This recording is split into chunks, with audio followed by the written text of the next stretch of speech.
Poštovani gledalci, dobrodošli u novo izdanje emisije Teorija zavjere. Večeras imamo dva gosta i specijalno zadovoljstvo mi je da predstavim gospodina profesora doktora Tomislava Terzina sa Univerziteta Alberta u Kanadi. Dobrodošli u Teoriju zavjere. I profesora doktora Suvada Lelu sa Prirodno-matematičkog fakulteta Univerziteta u Sarajevu. Gospodine Lelo, dobrodošli u Teoriju zavjere. Bolje vas. Predlažem za početak da pogledamo naš prvi prilog pa ćemo se vratiti u studiju. Inteligentni dizajn je proizišao iz reakcije na presudu Vrhovnog suda Sjedinjenih Američkih Država 1987. vezanu za podjelu crkve i države. Prva značajna upotreba termina je bila u srednjoškolskom udžbeniku iz biologije o pandama i ljudima iz 1989. godine. Sljedeće godine grupa pobornika osnovala je institut Discovery i započela lobiranje za uvođenje inteligentnog dizajna u program javnih škola. Pokret za inteligentni dizajn počeo je postajati vidljiv 90. godina prošlog vijeka, doživjevši kulminaciju u slučaju Dover 2005. godine. Pobornici teorije inteligentnog dizajna traže dokaze o znakovima inteligencije, fizička svojstva predmeta koja upućuju na dizajnere. Na primjer, arheolog koji nađe kip može opravdano reći da je kip dizajniran i opravdano tražiti da otkrije identitet dizajnera. Ali taj arheolog ne bi mogao opravdati isto tvrđenje temeljeno na nepravilnom oblikovanoj gromadi kamena iste težine. Prema teoriji dizajna, živući sistemi pokazuju izuzetno veliku složenost iz čega izvode zaključak da su nastali i postoje kao posljedica inteligencije. Filozofi su dugo raspravljali da li složenost prirode upućuje na postojanje svrhovitog prirodnog ili nadprirodnog dizajnera ili tvorca. Prvi zabilježeni argumenti za dizajnera kosmosa su grčki filozofi u 4. vijeku prije nove ere. Platon je pretpostavio Demijurga, velike mudrosti i inteligencije kao stvoritelja kosmosa u njegovom dijalogu Timej. Aristotel je razvio ideju kreatora dizajnera kosmosa, često zvan nepokrenuti pokretač u svom dijelu metafizika. U knjizi o prirodi bogova Ciceron je izjavio da se božanska moć može naći u principima razuma koji prožimaju cijelu prirodu. Evo, poštovani gledalci, vidjeli smo i naš prilog, možemo se vratiti emisiji. Vrlo interesantno je u posljednje vrijeme pojavila se jedna inicijativa, dakle, teorija evolucije, darvinizam. Inicijativa je prvo krenula u Srbiji, međutim ta inicijativa odavno postoji već u Americi i u nekim drugim državama, pojavila se i u Banja Luci. Pa evo, gospodine Terzin, vi ste jedan od potpisnika u stvari te inicijative. Da krenemo, međutim mislim da bi red bio da krenemo od samog početka, zato što kad krenemo od sredine onda nećemo znati šta dolazi prije. Možemo li krenuti prvo sa pitanjem šta je u stvari nauka? Jer postoji mnogo definicija nauke, pa eto da probamo približiti ljudima šta bi u stvari trebalo da predstavlja nauka. Pa kada je u pitanju bilo kakva debata ili nesporazum u naučnim krugovima, to je prva indikacija da terminologija nije jasno definisana. I najčešće su nerazumevanje između evolucionista i kreacionista ili pobornika inteligentnog dizajna. Kreacionizam i inteligentni dizajn je jedna te ista stvar, mada često evolucionisti to prikazuju tako. Ali uglavnom najčešće je problem definicija. Problem je šta podrazumevamo pod određenim terminom. Nauka ili definicija nauke, kako ja vidim, kao što ste rekli, ima mnogo definicija nauke, jeste traganje za objektivnom istinom. Međutim, to je samo jedna od definicija nauke i to je možda prva definicija nauke kada je savremena nauka počela da se razvija tamo negde u 18. veku. Ono što je problem jeste da kada je Darwin izvršio tu neku revoluciju materijalističke nauke i ateističke nauke sa svojom teorijom koja praktično kaže da ne postoji Bog, da sve ono što je pridavano Bogu, atribut stvaranja i da sve to može da se objasni prirodnim procesima bez ikakvog upliva više inteligencije, onda je naučna zajednica kada je prihvatila darvinizam, ta ideja se proširila ne samo kroz biologiju, nego i kroz geologiju, praktično sve prirodne nauke, kroz sociologiju, psihologiju i tako dalje. Dakle, ta Darwinova ideja ateističke nauke je praktično zahvatila celokupnu nauku i u tom nekom periodu, krajem 19. veka, definicija nauke je promenjena nikada zvanično, ali se uglavnom smatra, kada danas pitate, a većina naučnika u prirodnim naukama, naročito u biologiji, zastupaju taj neki materijalistički stav, jeste da je nauka traganje za prirodnim uzrocima ili razumevanjem prirode kroz prirodne procese. Tako da mi automatski eliminišemo Boga. Sad, ako postoji više inteligencija koja objektivno postoji, mi automatski sebi takvom definicijom vezujemo ruke i onda često evolucionisti u debatama kažu pa vi se ne bavite naukom čim priznajete Boga. Mislim da je to pogrešan koncept. Gospodine Lelo, šta vi mislite da li bi nauka morala biti eksperimentalno dokazana u svim svojim segmentima? Da, svakako. Put hipoteza prema hipotezi kreiranja eksperimenata, eksperiment koji mora imati neovisno i kontrolisanu varijablu, jer iza toga mi možemo zaista reći šta je to što smo vidjeli, kako reče kolega, objektivno. Ako bilo šta dodamo izvan toga, onda bilo koji rezultat koji bismo mi dobili, jednostavno ne bi bio dio onoga što je postavljeno samom hipotezom. Ja bih rekao da je pitanje same hipoteze koliko ona kvalitetna u stvari ono što će nas voditi posle nekom kvalitetnom podatku. Recite mi, koja je po vama bila najbliža definicija nauke? Šta je ono što je vama najbliže? Rekli smo, postoji mnogo definicija o tome da je to primjenjena logika, eksperimentalno dokazano. Šta bi vama bila najbliža? Pa ja bih isto, kao i kolega rekao, vrlo općenito. Dakle, spoznaja objektivnog, sistematiziranog, na kraju definisano kao pojam na nivou jasnih objašnjenja, teorija i na kraju, ako su teorije, bez da kažemo značajnijih kritika, zakona. I sasvim je jasno da već ovako, kako sam rekao, govori za koliko je kolega Tomislav u pravu kao kritičar, jer tu postoji mnogo prostora za kritiku. Evo, gospodine Terzin, recite mi, evolucija kada se prvi put spominje kao naučna mogućnost i koje sve vrste evolucija postoje, jer interesantno u mnogim oblastima tu postoji kosmička evolucija, i hemijska evolucija, i biološka, i da bi na kraju došlo do ove Darwina. Pa ja prvo da kažem za vaše gledalce da sam ja do svoje 21. godine života bio evolucionista. Dakle, nikada nisam bio darvinista, jer sam smatrao već kao srednjoškolac, još i pred kraj osnovne škole, da je darvinizam zastareo i pomalo naivno objašnjenje. Tragao sam za nekom dubljom teorijom evolucije na molekularnom nivou i tako dalje. Zbog toga sam odlučio da studiram molekularnu biologiju još u srednjoj školi i to sam i uspeo. U Beogradu sam završio molekularnu biologiju. Ali, dakle, u tom procesu traganja, ja sam uvijek bio kritičar evolucije kao evolucionista, u tom procesu traganja za boljom evolutivnom teorijom, ja sam praktično postao kreacionista i ja zastupam kreacionizam, biblijski kreacionizam, zastupam koncept mlade planete Zemlje.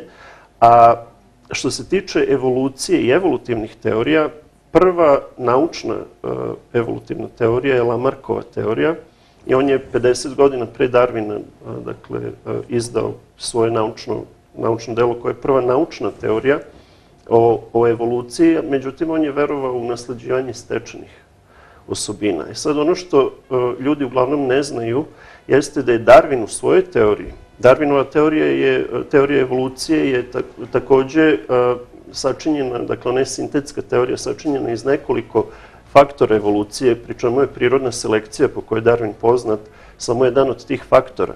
Ono što je manje poznato, čak i među biolozima, jeste da, osim onih koji zaista proučavaju Darwinovu teoriju, istoriju nauke i tako dalje, je da sama Darwinova teorija evolucije u sebi sadrži lamarkizam. Dakle, dva faktora po Darwinu teorije evolucije su lamarkistički i njih je genetika dokazala kao netačne. Prema tome i po samom evolucionizmu pola Darwinove teorije nije tačno. Ostale su varijacije i prirodna selekcija samo.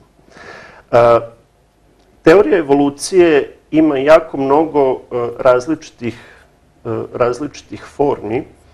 Taj neki neodarvinizam ili moderna sinteza je najzastupljenija i najčešće ljudi koji predaju na univerzitetima zastupaju taj koncept. Međutim, postoji mnogo različitih teorija evolucije. Dakle, to je čitav raspon od teističke evolucije koju najčešće rimokatolici prihvataju, koja po meni lično nema mnogo logike, jer se pozivamo na Boga kao prvi uzrok i zatim bi prirodni procesi doveli do evolucije uz neke male korekcije sa strane stvoritelja, što po meni je neozbiljan koncept. Dakle, ili prihvatamo prirodu ili prihvatamo kreatora, jedno ta dva. Pa onda dolazimo do jednog problema koji su evolucionisti zapazili tamo negde 60-ih, 70-ih godina prošlog veka, a to je da Darwinova pretpostavka o budućem pronalaženju mnogih fosilnih prelaznih formi zapravo se nije dogodilo. Mi danas postoji klasifikovano preko 230.000 različitih vrsta fosila. Međutim, među tim fosilima postoji samo nekoliko formi za koje možemo da kažemo tu i tamo da bi mogle predstavljati neke prelaze između danas poznatih taksonomskih formi. Inače, sve fosile mi možemo da klasifikujemo u taksonomske forme koje su jasno definisane i koje ukazuju na stvaranje, bez obzira da li su izumrle ili su recentne u današnje vreme. Tako da, zbog tog problema sa Darwinovim pretpostavkama, kolega je rekao upravo da validnost jedne teorije se bazira na pretpostavkama. I uglavnom jedna pretpostavka koju darvinizam ili moderne evolucione teorije su donele po meni, ja ne vidim kako su, da je jedna od tih pretpostavki zapravo ispunjena i da je pokazano da je teorija bila u skladu, kao hipoteza, da je bila u skladu sa činjenicama tada i budućim činjenicama, jer mi imamo preko 150 godina staža darwinističke teorije, vrlo malo novih podataka. Samo da kažem još za još jednu vrstu ili tip evolutivne teorije, a to je skokovita ravnoteža, koju je Stephen Jay Gould kao paleontolog izneo, i ta skokovita ravnoteža je u direktnoj suprotnosti sa darvinizmom. Dakle, mi imamo dve, nazovi, validne teorije evolucije. Jedna je skokovita ravnoteža, druga je gradualizam koji je zastupao Darwin kroz postepene promene. Skokovita ravnoteža pokušava da objasni nedostatak prelaznih formi u fosilnom zapisu, tako da ja često kažem da mi imamo evolutivnu teoriju za svaku priliku, što ne bi trebalo da bude. Ako postoji jedna objektivna istina, trebalo bi da postoji jedna objektivna teorija koja tu istinu objašnjava. Gospodine Lilo, šta vi mislite kao biolog o mladoj zemlji, mada to više spada u oblast geologije, ali i kroz fosile može da se vidi neka ta starost, koliko naučni dokazi govore u prilog tome i šta vi mislite o tim prelaznim formama, da li postoji dovoljan broj prelaznih formi da bi mogao da zadovolji pretpostavke u teoriji evolucije? Gledajte, uopće nemam komentar u tom pravcu, iskreno rečeno, niti je moja oblast sa jedne strane, niti sam imao priliku da pogledam šta je to u stvari što je kolega izgovorio. Ako tražite moje prosto mišljenje šta mislim o tome, nisam nešto ubijeđen da postoji bilo šta logično u teoriji mlade zemlje, ali bi bilo neozbiljno da ja ustvrdim da sam naučnik i sad ad hoc bez jednog pročitanog faktičkih dijela da zauzmem stav. Ono gdje bih ja htio da kažem da ste vi na početku počeli sa naukom i onda smo došli do te nekakve evolucije pa je malo preskočili. Smatram da je korektno definisati termin evolucija, a to je od latinskog evolvere, razvaljati, razviti, razmotati, što podrazumijeva kontinuirane kvantitativne promjene u prirodi i u društvu. Dakle, mi u općem pojmu, filozofskom pojmu evolucija, jednako govorimo o evoluciji automobilske industrije kao što govorimo o evoluciji organske materije.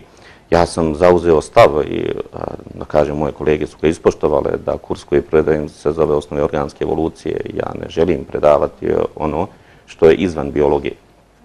Što se tiče, da kažemo, samih detalja teorije, mi moramo govoriti o strukturi same teorije. Dakle, kad vi izlažete teoriju, vi morate pojasniti pojam, dati historijske elemente, kao što je počeo kolega Tomislav malo prije, iza toga iznijete određene dokaze koji su opće prihvaćeni, da kažemo, u naučnom smislu, a u slengu, kako to govori kolega Tomislav, dakle, kanonski izraz, a iza toga pojasnite da postoji evolucija anorganske materije u organsku.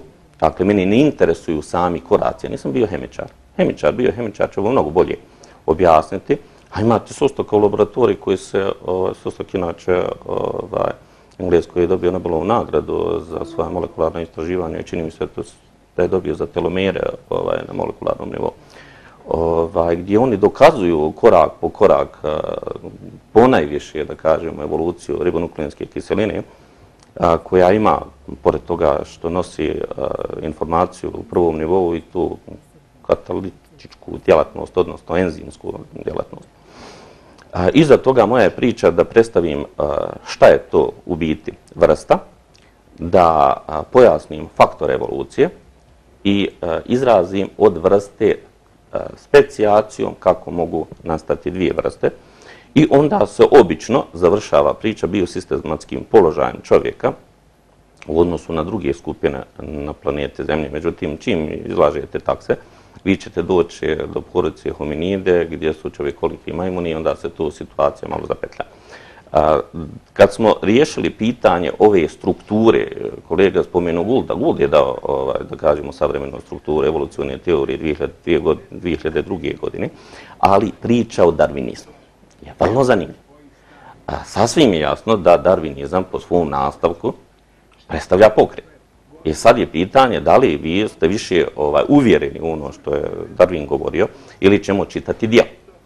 Dakle, mi moramo da se odredimo šta nam je teorija. Sad postoji još jedan kanon u nauci, a to je da određeni naučnik uspostavi teoriju. Einstein je postavljao svoje teorije. Pa rekao da je to nekakva specijalna teorija relativiteta, pa opća teorija relativiteta, govorio o korpuskularnoj teoriji svjetlosti i tako dalje. I mi tačno znamo da je određeni naučnik u određenom dijelu zauzeo određeni stav koji smo mi posle, uslovno rečeno, mi razmišljamo naučnicima, testirali. Dakle, višekratna posmatranja, što bi rekao Filipović u svojoj definiciji nauke. Iskreno rečeno, vi kad čitate djelo iz 1858. godine, vi vidite da Darwinove teze su malčice općenite, ne baš jasne. I onda se to posloži kad čitate Wallaceov nastavak te priče. Zvanično teorija je Darwin-Wallaceova, gdje nam se izgubi Wallace. Pazite, vi posle kad iščitavate djela, Wallace mnogo pametan bijaš zoolog. Jako mi je simpatičan zato što je radio ranide koje su danas odvojene u zaseban rod Rhacophorus, a to su žabe koje mogu da leti, znate, pa mi kažemo da nešto može da leti ako ima uzgon 30 stepeni, pa je vrlo simpatično kako je on tumačio varijetete, odnosno pojam vrste. I onda se vratimo, knjiga Porijeklo vrsta, da koristimo ovaj prost prijevod, nam napravi problem. Darwin negira vrstu u svojoj knjizi. Ima posle vrlo interesantnih tumačenja da on nije u stvari negirao vrstu, već je on pokušavao da negira takson. Malo problematično, izvinjavam se, takson, kategoriju vrste. On nije priznavao takson. Čitate knjigu. Dakle, čovjek horizontalno tumači i navodi dokaze, svakamo čast što se tiče dokaza, ali iza toga treba da dođemo do neke interpretacije. Međutim, ne bih ja rekao da je nešto izvan naučnih krugova Darwin bio popularan do 70. i 71. godine, kad Darwin postavlja dvije teorije koje mnogo bole, da kažemo, opću zajednicu. A to je porijeklo čovjeka, a zatim i porijeklo čovjeka i seksualna selekcija. Sad se je sve to okrenulo na drugu stranu.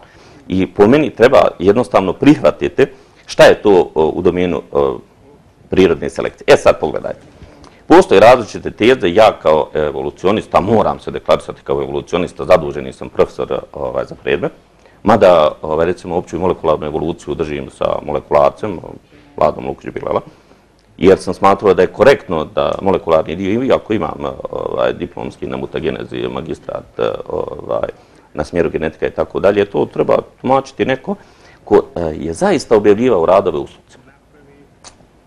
Kad vi to sve pogledate, ja imam osjećaj da je pop Darwin. Da, on jedinu diplomu ima iz teologije. Ma upravo tako. Uradi jednu jednostavnu stvar. Prekrižio riječ Bog i napisao prirodna selekcija. I ne možete me uvjeriti, iščitao sam na stotine knjiga, siguran sam kao i kolega Tomislav, da je on uradio bilo šta drugo, ali je zbog nečeg popularno. Što se mene tiče, zašto da ne? Tvrdim da sam liberalan i da svako ima pravo da iznese svoje mišljenje. Sve ostalo, pazite, objektivna stvarnost je ono sa čim se slaže najveći broj naučnika u struci.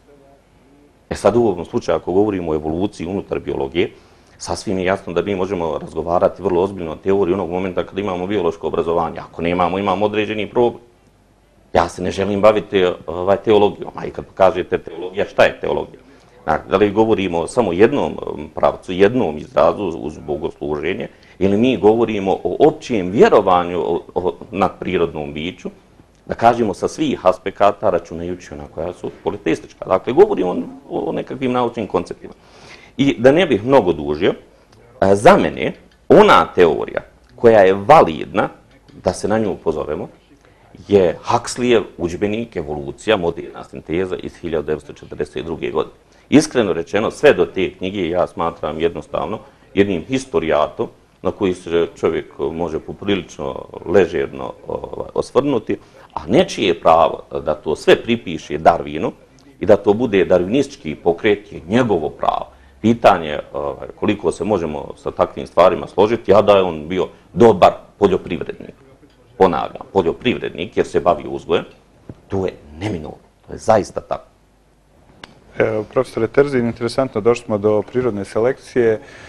Gospodin Lelo tvrdi da je vjerovatno riječ Bog zamijenjena prirodnom selekcijom. Šta mislite o tome i kako prirodna selekcija, kad je prosmatramo naučno-istorijski, da li prirodna selekcija može da dovode, imamo takve neke primjere, kad dovodi do nekih boljih rezultata ili prirodna selekcija u stvari, kao što sam vidio kod mnogih naučnika, tvrdi da prirodna selekcija u stvari se eliminiše genetski u svom nastavu. Ja ću kao kreacionista da definišem prirodnu selekciju, mislim da će se kolega složiti, jer ja sam pre svega biolog, pa zatim kreacionista. Prirodna selekcija ili prirodno odabiranje ili odabir može da funkcioniše. Dakle, to je prirodni proces u kome biološki ili abiotski faktori eliminišu određeni broj jedinki u populaciji. Teorija evolucije se bavi populacijama, ne pojedinim jedinkama na kojima bi bio teret evolucije, nego čitava populacija jedne vrste. I u toj populacionoj genetici, kroz koju darvinizam danas se razumeva u nauci,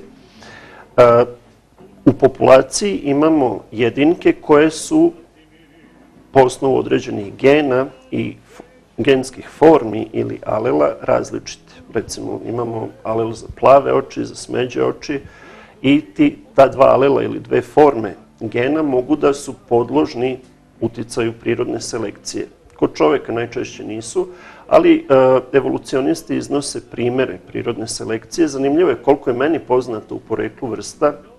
Darwin nije iznao nijedan primer prirodne selekcije. Kasnije on je govorio o veštačkoj selekciji kao modelu za prirodnu selekciju. A kasnije su njegovi sledbenici pronašli nekoliko primjera prirodne selekcije u prirodi. Što se često nalazi u udžbenicima jeste primjer noćnog leptira ili leptirice Biston betularija, koji ima, to se najčešće navodi i uprošćuje se taj primjer, pa se kaže da ima dve forme, tamnu i svetlu. Međutim, Biston betularija ima nekoliko formi, od kojih su to samo ekstremne forme, najsvetlija, najtamnija. I taj rod Biston ima mnogo vrsta. Tako da se to sve maksimalno uprosti i onda se učenicima u udžbeniku prikažu te dve forme leptira, koje očigledno imaju različite alele ili forme gena. Jedna je melanistička forma ili tamna forma, koja u uslovima industrijske revolucije na tamnoj kori drveća je bolje zaštićena ili kamuflirana, a druga forma je svetla i ta forma je bolje kamuflirana u uslovima bez zagađenja, gde je drveće obraslo lišajevima i mahovinom i tako je bolje kamuflirana. I postoje, dakle, analize gde ima i tu čak među samim evolucionistima različitih radova objavljenih da li je to tako ili nije to tako, da li je samo pretpostavka u pitanju, ali mislim da je evidencija dovoljno ozbiljna da pokaže da prirodna selekcija kroz insektojede ptice koje se hrane ovim leptirićima u oblastima gde je drveće lišeno lišajeva više konzumira ili lakše pronalazi svetlu formu, dakle na tamnom drveću i obrnuto. I sad to bi bio primjer prirodne selekcije. I to zaista jeste primjer prirodne selekcije. Međutim, kada pogledate, te dve forme leptira pripadaju istoj vrsti i vi promenom frekvencije tih alela u populaciji, što je inače moderna definicija evolucije, ne dobijate novu vrstu. Jer moderna definicija evolucije je vrlo elastična. Vi samo treba da pokažete promjenu frekvencije alela iz generacije u generaciju i to je po definiciji evolucije. Ja se potpuno slažem. Međutim, to je mikroevolucija. Ta evolucija ne može da pokaže ili naučno demonstrira da je totalni transformizam koji je ideja od Darwina pa do danas u evolutivnoj teoriji, dakle da vi od bakterije možete da evoluišete preko nižih formi, invertebrata i tako dalje, do sisara i konačno čoveka, to nikada nije dokazano. Dakle, po mom mišljenju je teorija evolucije danas jedan konglomerat verovanja i zaista naučnih metoda, pri čemu se mi pozivamo na naučne metode u toj mikroevoluciji gde mi tačno možemo genetički da pratimo i da dokažemo prirodnu selekciju, ali ne možemo da dokažemo praktično nastanak nekih većih taksonomskih formi u što se čisto veruje. Tako da ako mi imamo verovanje koje prodajemo pod firmom nauke, po meni je to vrlo ozbiljno kršenje principa nauke i pogotovo ako to stavimo u programe, školske programe, mi praktično teramo decu da uče nešto u okrilju nauke, što je zapravo ateistička religija. Možda samo još jedan primjer prirodne selekcije da navedem, to je srpasta anemija. Kod čoveka u oblasti gde malarija vlada, ljudi koji imaju mutaciju u hemoglobinu, tako da im je eritrocit ili crvenokrvno zrnce malo iskrivljeno i slabije apsorbuju kiseonik, otporniji su na plazmodijum ili tu jednoćelijsku životinjicu koja izaziva malariju. I to je drugi primjer evolucije koji se nalazi u udžbenicima. Ima još nekoliko, najčešće u pitanju neke prednosti u uslovima industrijskog zagađenja ili narušavanje prirodne sredine ili neki primjeri otpornosti kod mikroorganizama, bakterija. To je uglavnom su dokazi evolucije.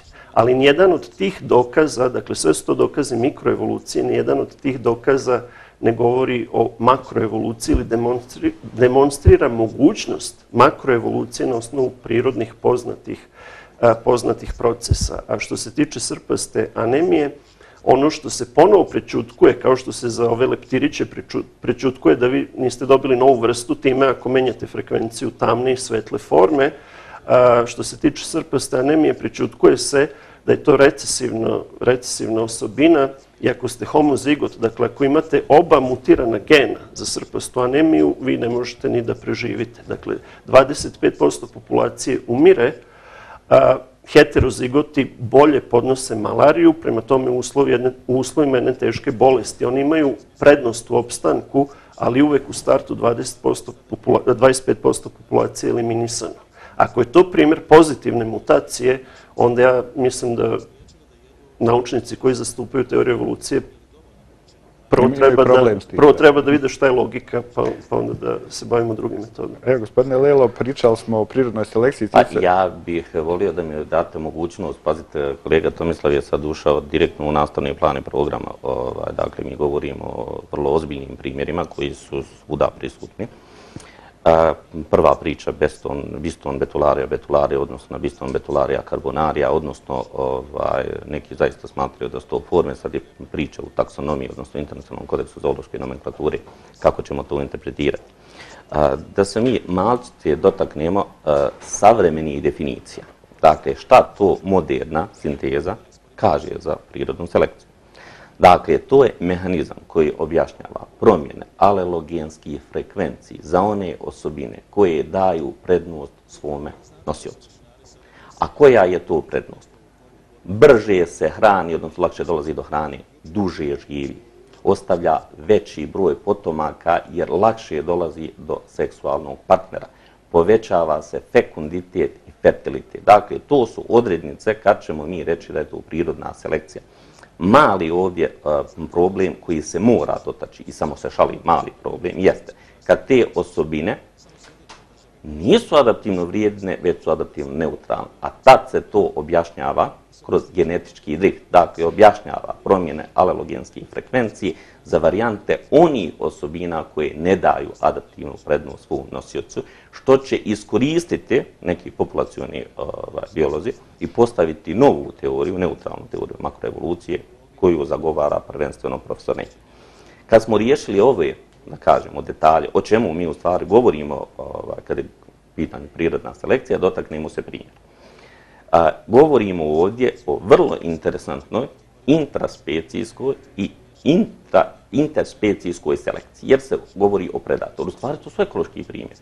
Gdje ćemo reći da u normalnim uslovima u životnoj sredini preovladava jedna varijanta i ta se varijanta povećava kao alelogenska frekvenca kroz generacije, izuzev ako se ne dogodi ozbiljna promjena kada adaptivnu prednost ima neka druga forma. Međutim, kolega je vrlo precizno rekao da to govori o izmjenama alelogenske frekvencije, ali ne govori o specijaciji, što je notorna istina, to je sasvim jasno. Drugi primjer bio je srpasta anemija i tu ponovno govorimo o alelogenskim frekvencama, gdje je odnos dva gena sasvim jasan. Dakle, prvi je dominantan nad drugim, ovim koji izaziva srpastu anemiju, i ako ste vi recesivni homozigot, vi ćete zaista podleći to vrlo vjerovatno prije nego što dostignete spolnu zrelost. Sve što je rekao kolega je notorna istina. Tim primjerom u biti mi kažemo da u Sarajevu u biti nema malarije. Ako se desi, to je zaista izuzetak. Da. Svi oni koji imaju gen za srpaste eritrocite su inferiorni u odnosu na one koji su dominantni homozigoti. To je tačno. Međutim, izmjenom životnih uslova. Dakle, mi sad dotičemo jednu temu koju ja moram pojasniti, a to je optimum lokalne populacije. Dakle, jedna vrsta ima optimum i pesimum u ekološkim faktorima. Oni najbolje prilagođeni na Gaussovoj krivoj, to je više od 66%, čini se 66-67%, žive u optimumima. Ali iza toga, na Gaussovoj krivoj, od -3 do +3, pada 99-73%, što znači na 10.000 individua vi u prirodi imate 27 individua koje ispadaju iz svega što mi poznajemo kao Gaussova krivac. Gdje ćemo se vratiti onda na priču šta je promjenljivost kao faktor evolucije, gdje govorimo o mutacijama koje mijenjaju alelogenske frekvence ili migracijama koje mijenjaju alelogenske frekvence. Međutim, ovo je već predavanje iz biologije i pitanje, naravno, koliko ima mjesta ovom tipu emisije, ali je specijacija strašno važna, zato što mi njom objašnjavamo nastanak dvije vrste. Dotakao sam se vrlo jasno priče od jedne vrste dvije vrste. Primjeri koje je kolega naveo su apsolutno jasni. Ja sam specijalista za rod Leptidea. U Evropi su bile 4 vrste, da ih ne nabrajamo, ali ako nije problem, nabrojat ću ako treba, i dodata je 5. Sad recimo 5. juvernika, podvrsta iz Irske, kolega uradi sjajan rad i proširi areal datom taksonu od Irske do Rusije. Ja smatram da je to pogrešno. Čovjek je trebao pisati novu vrstu i ostaviti juverniku u Irskoj, ali se on opredjelio da ide u tom pravcu. Iza toga ja sam očekivao da neko zaista ponovno preradi podatke, jer ja sad imam problem. Šta je u sili tih podataka koji su publicirani jest juvernika koju treba tražiti u Bosni i Hercegovini, jer u zaključku mog doktorata je da je unutar Leptidea sinapis zaista sakriveno još vrsta, najmanje još jedna. Ali ovdje sad nisam rekao da je to bila specijacija. Dakle, sad govorimo i vrlo je ozbiljno za doživjeti. Kad ne smijemo samo tako reći kolega Tomislav nije u pravu. Mi nismo otkrili te vrste. Dakle, mi treba da riješimo svaku diskusiju u onom momentu. Kad kažemo da nije otkrivena, a sad zauzimamo stav, naš posao je da otkrivamo šta je to što je objektivna istina. Sad, da li je posao sistematičara, biosistematičara, što ja jesam, da rješava taj globalni tip problema, ili je to zaista na značajno visočijem nivou? Da li treba filozof, jer aktuelno filozofija je nauka u nauci, da zauzima stav šta nauka je? Dakle, ja to mogu da kažem šta ja mislim, ali postoje profesionalci koji se specijaliziraju u tim oblastima. Dakle, specijacija je priča o resursu. Ekološka niša, ja je zovem adaptivna zona, pa adaptivni tip postaje onog momenta vezan za adaptivnu zonu kad može da iskorištava određeni dotada neiskorišteni ili kako kažu ono školski nedovoljno okupirana adaptivna zona ili ekološka niša. Do čega smo došli do predavanja. Dakle, ja se bojim da jedino kolega Tomislav ozbiljno razumije o čemu sam ja pričao čitavo vrijeme. Dakle, mi to moramo svesti na one primjere koji... U široj javnosti približno koje može da razumije. Atraktivni provjerljivi. Ne znam da li ću pogoditi vrstu. Idionella sakinensis. Bakterija koja koristi kao izvor energije plastiku. Cameraria ohridela, leptir. Cameraria je rod američki. Odjednom profesor Dimić iz Sarajeva, entomolog, vrstni lepidopterolog, koji se bavio minerima lista, nađe kod ohrida leptira koje nikad nije vidio. Sad nećemo reći da nije znao koristiti ključeve za identifikaciju, ali čovjek se jednostavno nađe začuđen, otkud Cameraria, pobog. On je izvadio bukvalno gusjenicu. Pošalje profesorici Deški koja kaže da to je rod Cameraria, ali u Evropi genitalni aparat je drugačiji. Onda mi kažemo u sistematici pa evolutivno koja je to osobina koja se najmanje mijenja i tako dalje i tako dalje. Genitalni aparat je drugačiji. I onda kažu da je to Cameraria ohridela. Međutim, Cameraria ohridela koja je očigledno se preselena nekad iz Amerike, dolazi u uslove gdje nema prirodnog neprijatelja. Ona je uvijek u optimalnim uslovima. I to je eksplozija populacije, 3 generacije, ne da je ekspanzivna vrsta. Iza toga zauzima prostor na 2/3 Južne Evrope. Profesor sa Šumarskog fakulteta, sadašnji dekan Mirza Davudbašić, je radio doktorat na njoj. Ma to je sjajan doktorat. I vodio ga profesor Dimić. Dakle, treba pogledati šta u takvim uslovima možemo reći. Da se vratimo optimumu, pesimumu. One koje su na pesimumu ili će naći nove izvore hrane ili će umrijeti. Tako jednostavna stvar. Dakle, čovjek nema šta da jede, ješi i travu. Da li je može stvariti pitanje? Ili znate kako je popularno u našim krajevima, mačke odmah date komad hljeba. To što jedna mačka ne može stvariti hljeb, ništa ne pomaže. I sa mlijekom isto, da. Nije baš, ali hljeb ne može, jednostavno nema enzime. Ali će ljudi reći, pa mačka pojede hljeb. Sad je pitanje interpretacije. Evo, prelazno pogledamo i naš drugi prilog, pa ćemo se vratiti u studiju. Expelled, No Intelligence Allowed je dokumentarni film iz 2008. koji je režirao Nathan Frankovski, a u kome glumi Ben Stein. Film tvrdi da glavne naučne ustanove protjeruju naučnike koji vjeruju u dokaze inteligentnog dizajna i koji kritikuju dokaze koji podupiru darvinističku evoluciju i savremenu evolucijsku sintezu u sklopu naučne zavjere kako bi Bog ostao izvan nacionalnih laboratorija i učionica.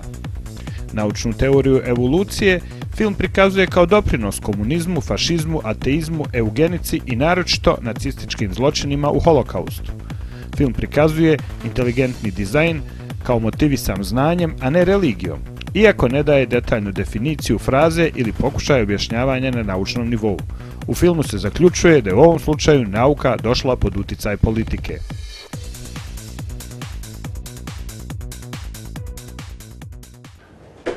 Evo, poštovani gledalci, pogledali smo i naš drugi prilog, pa se vraćamo ponovo na razgovor sa doktorom Terzinom i doktorom Lelom. Interesantan, pojavio se jedan film, pošto da se vratimo na inicijativu. Vi ste napisali i knjigu Naučna cenzurisana otkrića. Ja mogu i naši gledalci da to vide. Vrlo interesantno je da je, govorili smo o otvorenosti, o mogućnosti pluralizmu mišljenja, o liberalnom odnosu prema nauci, o razmatranju raznih dokaza. Međutim, pojavio se jedan film koji se zove u Americi dokumentarni Expelled, kreacija zabranjena, i na jednom broju visokoškolskih ustanova u Americi. Amerika je naročito interesantna i zbog ove inicijative, jer u različitim saveznim državama različito se tretiraju evolucija i kreacija, da tako kažemo možda opštim izrazima.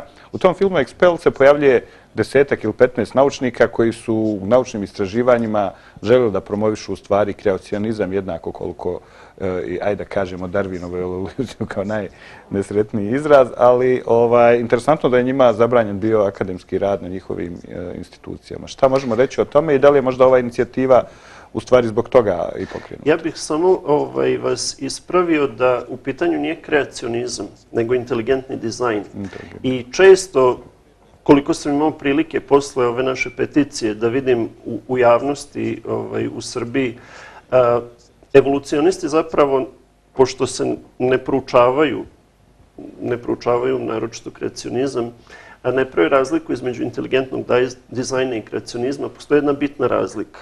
U kreacionizmu mi gradimo naučne hipoteze na osnovu zapisa koji se nalaze prevashodno u prvoj knjizi Mojsijevoj, u Bibliji, u Starom Zavetu, i testiramo naučnim metodama jedan model koji nam je dat na osnovu postojanja događaja opisanih u potopu i tako dalje. Ako mogu samo da postoji gospodin Harun Jahja koji u Turskoj radi, koji se naslanja na Kuran, da ne misle ljudi da je samo za biblijske. Kreacionizam je izuzetno snažan u Turskoj i na osnovu Kurana isto može da se izgradi naučni model. Dakle, praktično sve monoteističke religije na bazi svetih spisa. Kreacionizam, dakle, kreće od zapisa svetog pisma, bez obzira svetih knjiga, i na osnovu informacija koje su tamo date, ili ako hoćete Bogom date, se gradi naučni, zaista naučni koncept koji onda može da se testira naučnim metodama i veoma je uspešan.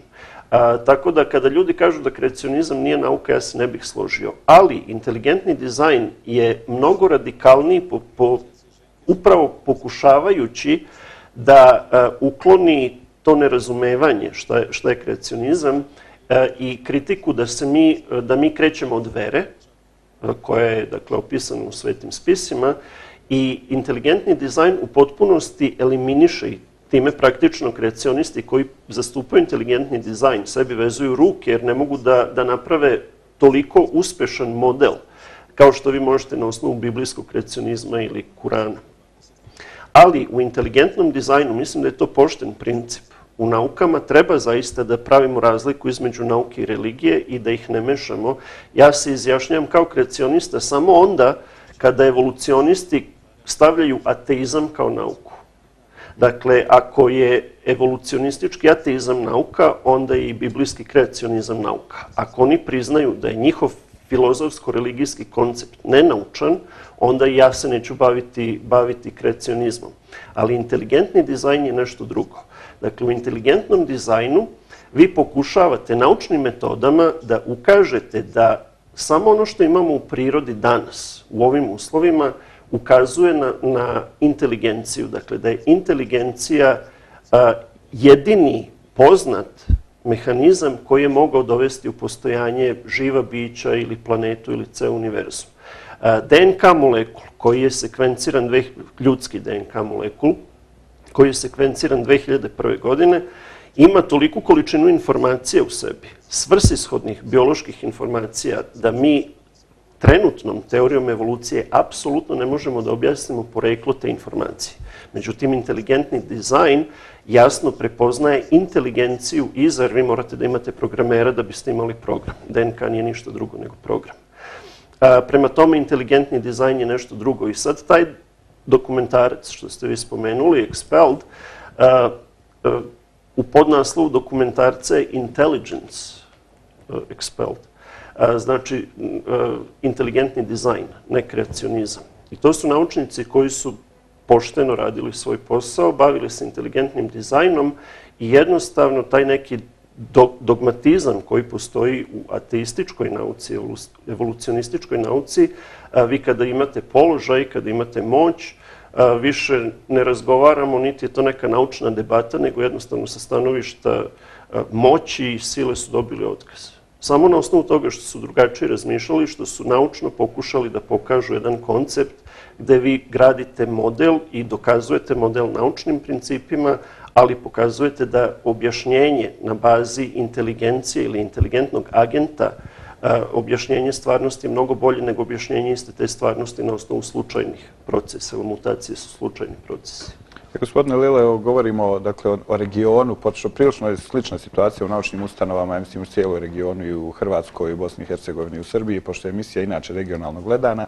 Šta mislite koliko kod nas postoji ovog pritiska i koliko je kod nas dozvoljeno da se oba koncepta, ajde da kažemo i taj ateistički i teistički, u stvari da se ljudi naučno bore kroz naučni rad, da prikažu bilo koji od ova dva svjetonazora, jer očigledno nauka treba se, kao što smo rekli na početku, bavi dokazima, a oni mogu da dolaze iz jednog ili iz drugog svjetonazora. Koliko u stvari kod nas ima prostora, za razliku od ovoga što smo imali priliku u tom filmu, recimo, da vidimo da kroz neke naučne ustanove se pokušava da se nametne neka dogma, bilo da je teistička ili ateistička. Ja ću govoriti kao građanin Bosne i Hercegovine. Vjerovatno jedini države koja ima entitet od 49%, drugi od 51% i Brčku. Pa već tu govorimo o vrlo interesantnom pogledu nauke na jednu cjelinu.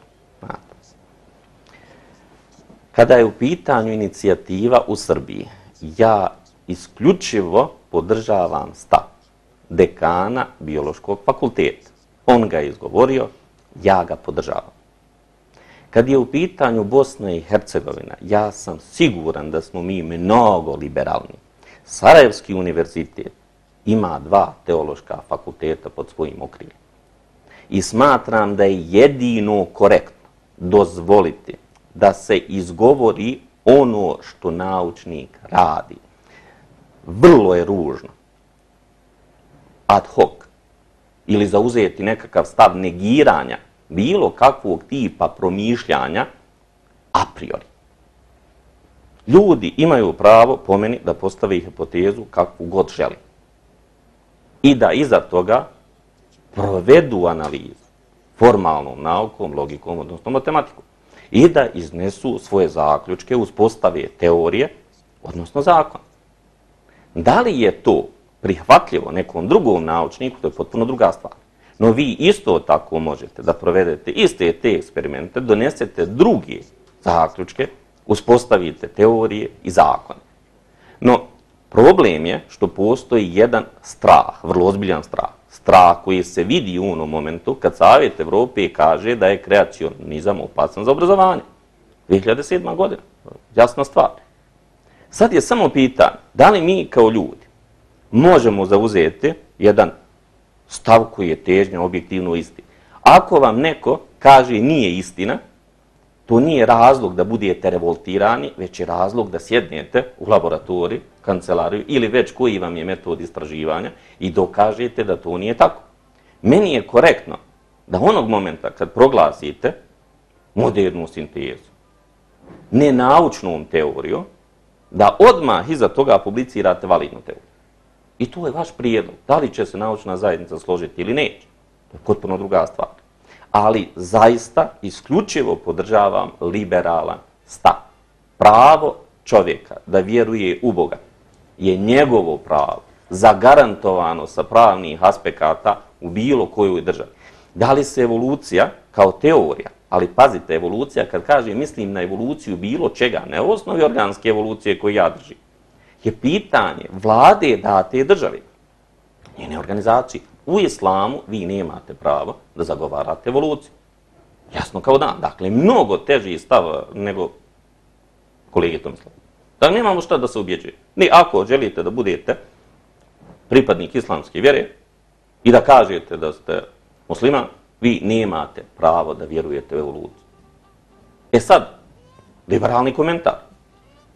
Imate pravila. I možete da igrate igru ako se držite pravila. Dakle, ako želite da budete musliman, nema teorije evolucije. Ako želite da budete ateista i onda da zagovarate i onda kažete da je to Darwinova teorija evolucije, to je ponovno vaše pravo i ne bi smjelo biti uskraćeno.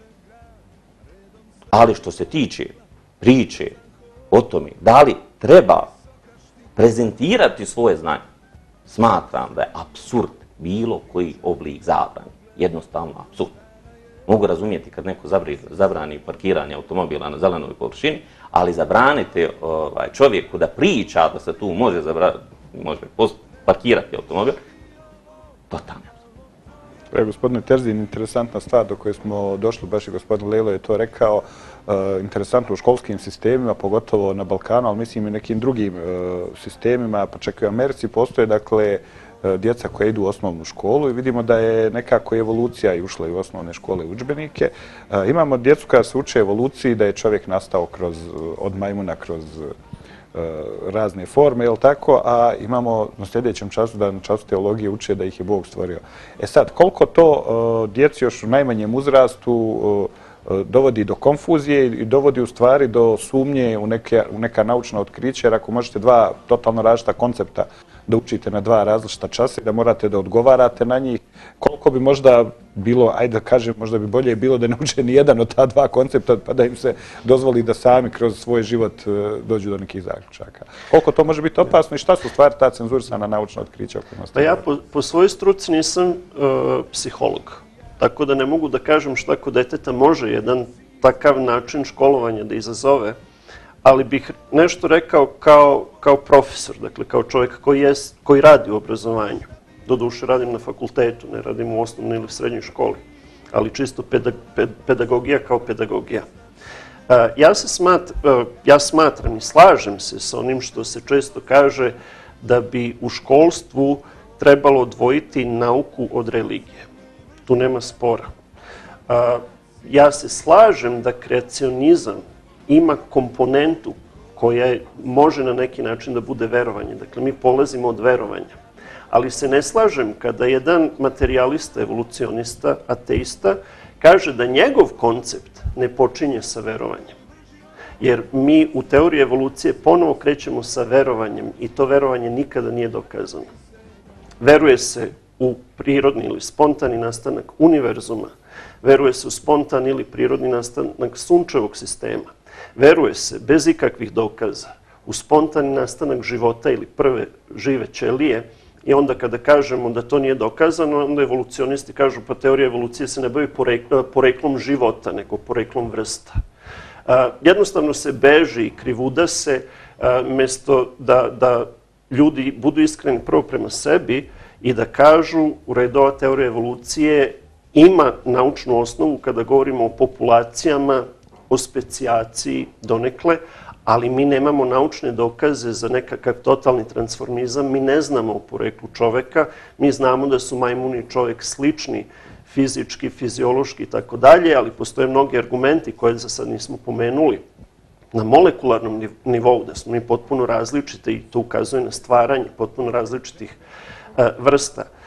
Onog momenta kada evolucionisti koji zastupaju materijalistički ateizam i predstavljaju ga sada kao legitimnu nauku ili jedinu legitimnu nauku u Evropi, priznaju da je to zapravo filozofija i kada se popusti ta presija u udžbenicima da morate da učite evoluciju i tako dalje, može nauka da postoji bez jednog i bez drugog koncepta. Ali isto tako, ja kao pedagog mislim da oba koncepta mogu da obogate decu time što će im dati opcije i neće biti isključivi. Postoji ovakva teorija, postoji onakva teorija. Priznati da nijedna od njih nije dokazana, ali da imate argumentaciju za i protiv, to može samo da obogati dete i da ga nauči da razmišlja dublje.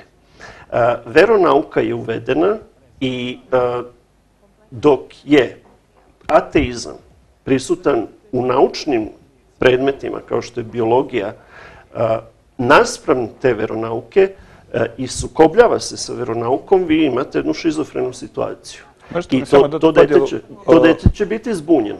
Možete vam dati samo jednu podjelu, spomenuli smo dakle u Evropi, gospodin Lelo je spomenuo taj Savjet Evrope, a u Americi smo opet rekli da u različitim saveznim državama postoje različiti rezultati. Da li to govori možda o liberalnijem odnosu prema nauci u Americi u odnosu na Evropu ili nešto drugo? Ne bih se složio.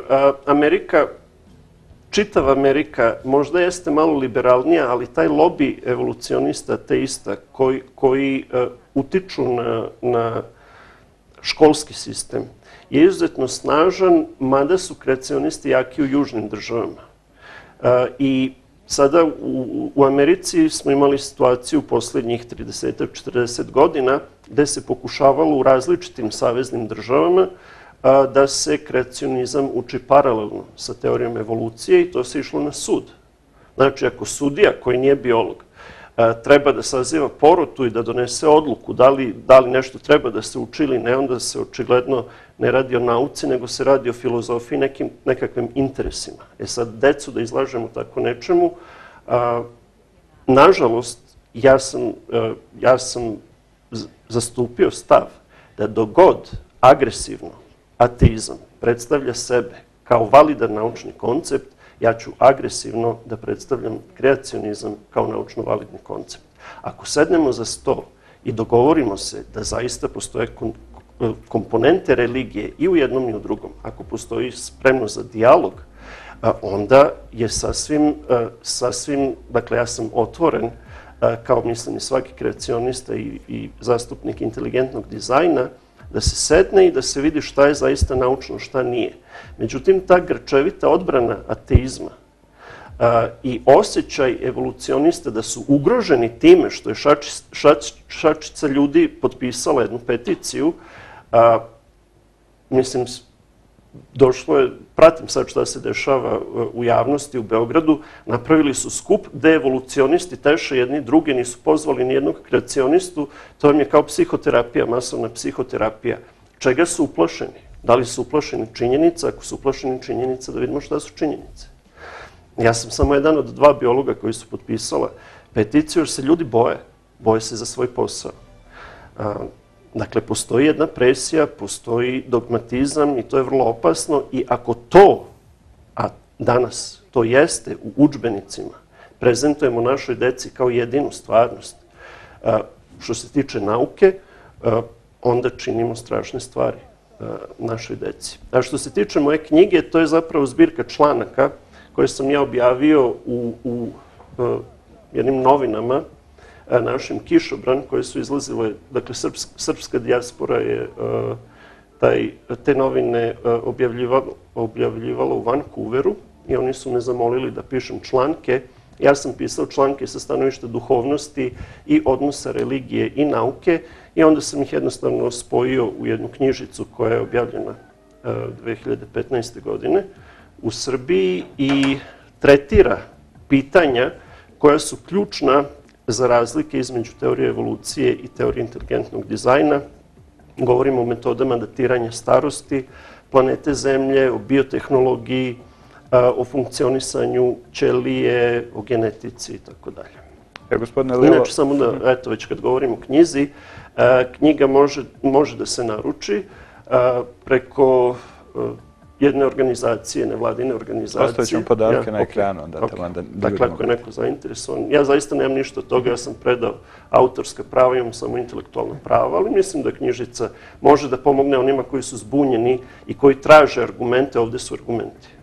Gospodine Leo, ovo je interesantna stvar, interesuje me i vaše mišljenje. Da li mislite da možda koncept evolucije bi trebalo ostaviti za neko starije doba, da se možda ne daje djeci odmah od osnovne škole? Da li bi oni već neka naučna saznanja trebali, neka iskustva da steknu, pa da se možda na visokoškolskim ustanovama izučava, a ne već od najranije mladosti, od najmlađeg doba, da imaju i teologiju i evoluciju, pa da ostaju zbunjeni? Šta je vaše mišljenje o tome? Ja mislim, gospodine Vanja, da ste se vi sad vratili u naše školovanje. To je već tako. Dakle, evolucione spoznaje u osnovnoj i srednjoj školi su na minimum. Predaju mahom ljudi koji su duboko religiozni. Prema tome već možete reći, što se tiče Bosne i Hercegovine, da su sve te prezentacije evolucije, evolucionih dokaza na minimumu i da su mahom vrlo loše interpretirane. Ja sam odslušao kolegu. Ja smatram da je kolega Tomislav vrlo hrabar. Ja mogu pričati o malo toga, jer zaista malo znam, za sve ostalo trebaju stručnjaci koji se bave tom problematikom. Ne bih čak ni ulazio u ono što radi ministar obrazovanja, pa su kod nas kantoni, pa s jedne strane federacija, pa entitet. Neka se bave političari. Što se tiče ponude informacija, kao i bilo koja druga, ja bih rekao da unutar biologije informacije koje dolaze iz teorije moderne sinteze i govorim o osnovama organske evolucije, kao linijskom predavanju, je nešto što ne može smetati. Nikada neću smatrati da neki pop, neki hođa, neko ko je visoko educiran u bilo kojem teološkom pravcu, ne bi trebao da priča. I treba da priča. Ali bih ovdje samo malce podsjetio. Kroz historiju. Teolozi su agresivniji nego klasični naučnici. Ovo što se događa, da kažemo, po pitanju inicijative, ima dva pojašnjenja. Prvo pojašnjenje da o biološkoj teoriji govori biolog. Ako treba neko da je obori, treba da je obore biolozi ili srodni naučnici koji se bave biologijom. Kolega Tomislav je biolog. Dakle, njegovo pravo da kritikuje bilo koju teoriju unutar biologije, njegovo pravo, iza toga stoji obrazovanje, kažemo, toliko specijalističkih radova. Čovjek ima obrazložen stav, to je njegovo pravo. Ali da je pravo biologa da se ne slaže sa drugim biologom je i pravo onoga ko zagovara apsolutnu evoluciju. Dakle, mi diskutujemo. Teorija je otvorena priča, nema dogme. U religiji vi istog momenta, kao neko ko je išao, kao i mi svi ostali, nema priče izvan dogme koja je propisana vjerskom literaturom. Sad je pitanje, pazite, meni više smeta što neko se deklariše pripadnikom neke vjere i u 50. godini svog života nikada je nije pročitao. Onda postane apsurd. Tu je problem. Nije znanje problem. Problem je onog momenta kad neko pokušava da mijenja nešto, a da zaista blage veze nema o čemu priča. To je tužno. Ako može, evo za kraj emisije u posljednjim minutama sam jednoj dvije rečenice, neki zaključak da kažemo šta je ono u stvari što možemo poručiti, da li to da ostanemo otvoreni za naučnu diskusiju? Pa ja bih rekao da ova peticija, iako je dovela do burnih reakcija,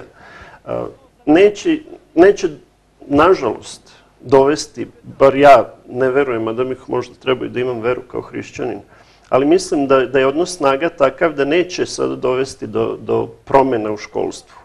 Ali je to jedan glas koji stoji nasuprot jednog establishmenta i što više ljudi počne da proučava i da razmišlja svojom glavom, što više ljudi bude na pozicijama da menja stvari, postoji nada da će se nešto promeniti i da će školski sistem biti relaksiraniji i da će dati oba koncepta. Dakle, da je otvoreniji, da deca uče oba koncepta i da donesu odluku za sebe. Dok god imamo dogmatizam, mi ćemo se boriti protiv tog dogmatizma i eto, nek to bude poruka za kraj. Gospodine Lelo, vaša poruka za kraj? Da će na Balkanskom poluotoku navijači, recimo Sarajeva, uvijek biti navijači Sarajeva, a navijači Crvene zvijezde, navijači Crvene zvijezde. Postoji li mogućnost da neko sa Grbavice navija za Sarajevo? Postoji, nije neka. Ali se dešava nešto u vremenu. Ja sam se rodio nedaleko stadiona Koševo. Jedan čovjek imao plavi šap. Jedan i jedini. A danas nekako izgleda kao da je 1:1. Nešto se zaista dogodi i može se promijeniti činjenica. Jednu bitnu stvar sam zaboravio samo da kažem. Ovih dana u Bosni i Hercegovini ja sam pozvan da držim predavanja na temu religije i nauke, tako da ljudi mogu da pronađu informacije na internetu. Biću u Sarajevu od 5. do 8. juna. Biću u Banja Luci, praktično danas već idemo u Banja Luku i zatim još na par mjesta u Tuzli, u Prijedoru i u Bihaću. Hvala vam velika na gostovanju. Mislim da smo dali odlične poruke za sve one koji žele zaista da se bave ovom tematikom, koji žele s naučnog aspekta da priđu ovoj tematici i da budu što liberalniji, jer bez liberalizma u nauci teško da možemo doći do nekih novih očekivanja. Ako dozvolite, ja ću vrlo eksplicitno reći da sam ja govorio u svoje ime. Dakle, ne predstavljam univerzitet, ni odsjek, niti sam ovlašten. Govorio sam isključivo u svoje ime po svojoj naravi i po svom obrazovanju. također i ja. Dakle, ja govorim u svoje ime, ne zastupam univerzitet na kome radim. Hvala vam velika, hvala još jednom na gostovanju. Nadamo se da ćemo imati možda još jednom priliku da razgovaramo o istoj temi, jer mislim da nismo ni dotakli, smo samo zagrebali vrh ledenog brijega. A vam, poštovani gledalci, preporučujem da ostanete na pravom mjestu, da podržavate i dalje naš rad, kao što to i radite do sada. Prijatno doviđenja do naredne emisije.